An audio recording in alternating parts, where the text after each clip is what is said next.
Hello everyone! Love to share this recipe para sa inyo po. Hopefully magawa nyo po. Try nyo po sa inyong tahanan kasi masarap po siya.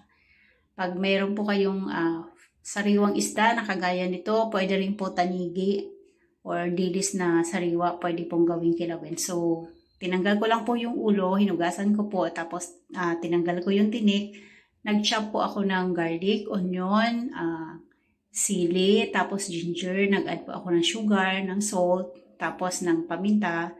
And then yung paasim po na nilagay ko po dyan ay combination ng kalamansi at suka. Mas masarap po kasi pagka combination ng suka at kalamansi. Iba po yung lasa niya sa kilawin. So haluin lang po natin ito hanggang sa makita natin na yung meat ng fish ay parang white na siya. So ibig sabihin yan ay ready to eat na po yan pagka ganyan. Yung lasa po niyan ay nag-aagaw po yung asim, yung tamis, tsaka yung alat po. Tamang timpla lang po siya. So, tsaka hindi rin siya ganun kaanghang kasi hindi ko po chinap yung red na sili kasi yung iba ayaw po nila ng maanghang talaga. Kaya hindi ko na po in-slice yung red na sili. And then, a few minutes po, ito na po yung ating kilawin. Masarap itong ikulam, masarap na pulutan, masarap na papakin. Ayan. Maraming salamat po sa patuloy na panunood, sa pagbibigay ng comments, pag-share.